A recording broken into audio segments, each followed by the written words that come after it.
Well, good morning. Firewood screener. Eventually we'll get her done. I sure hope so. I'll put a couple other clips together of things, or I'll put them before this, but I bought these a couple years ago and still they're waiting for the waiting. So a disc screener has all the discs in a row, and then as it spins, all the stuff tumbles through, so the disc back and forth. So I'll be putting these together end to end and all that kind of stuff with chains that run them all.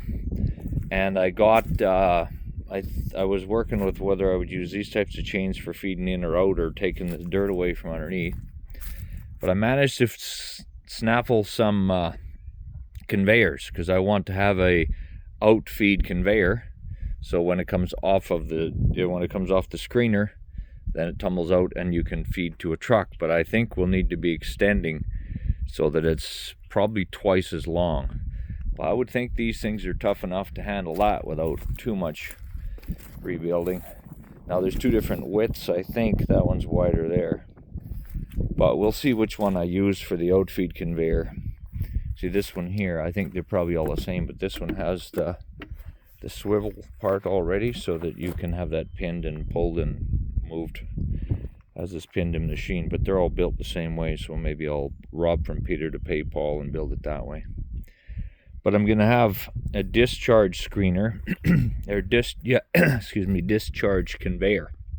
So after the wood is cleaned, then you can feed it out, and if you can move it, then you can put it into your processor or into a truck or what have you. You can see it will be, you can lift it hydraulically, so that's easy. So that's where we're at in that. But there's two other things. I need to have a conveyor that feeds into here, because if you watch videos of these guys using them, they're dumping on there with a loader if you're cleaning up wood.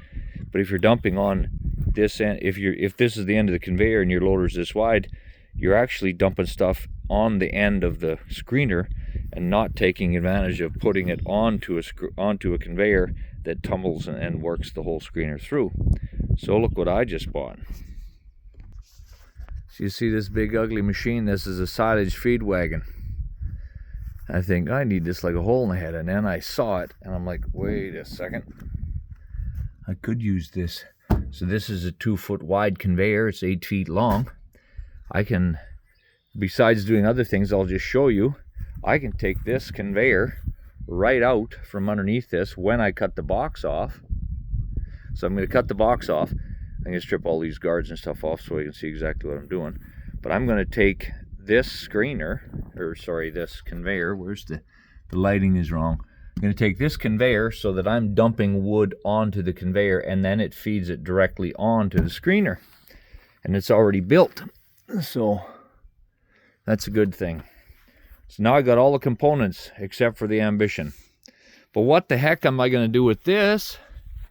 Well, I'm going to take these beater bars out of it first of all. You see, it's got this massive floor chain. These are huge. They're not going to break that, and there's 2 of them, and there's big hydraulic motors around them on both ends. You could dump wood into this thing after you take out all the shelving that you just bought. You could dump firewood into this thing, and you could dump it straight out, because it has end gate for doing that. So I'm just going to process all of my firewood into this spring, and then dump it out onto the ground. Instead of having to use the dump truck, I can use the tractor. So I've got more flotation, more traction. And then, so I'll process all my firewood in here, dump it out of the way so it's not in one big cone, so it seasons better. And then, you know what else this thing needs to be done with? You see how it's slightly rusty and looks a little unprofessional. I think I'm going to cut that sucker off 4-6 inches high. I'm not sure. These walls are 5.5 feet tall. I'm going to take that box, because it just so happens to be exactly the right size with a few slight modifications to fit on the next project. So this thing, I'm just going to take it so that it's a plug and play. I can change it so that I can pin it on here or pin it on this truck. I've been trying to figure out how I'm going to build a box, because that's like 5 foot tall sides, but you know, whatever, on the headache rack. but it obviously has a hoist that functions, and that silage feeder box is exactly the same size as this. So I'll be able to just cut it with some fiddling. Once it's done, it'll be done. You just place it, tip it down, obviously.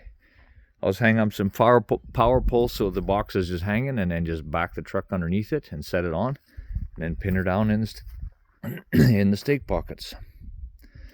So I can just put that box on here for firewood delivery, and then I can take it off and use it for wood like it was originally. So that's the hope. Should I have other plans coming up with too? Yes, always. One of the other plans is change the deck boards on the back here. This truck is a 1994. They're probably that old. So I actually already have a bunch of tamarack logs over at a friend of mine, and he's cutting them all into 2-inch thick planks. And so we'll redeck this truck with 2-inch tamarack, and then she's good to go with 55 more projects on the go. So hopefully this is interesting to, 2 other people besides myself. Thanks for watching, and when I get all of this welding all done, I'll make little video clips of the whole thing and show the firewood screener build from start to finish with little clips, and hopefully it'll be kind of cool. It'll certainly be good to use. See you later.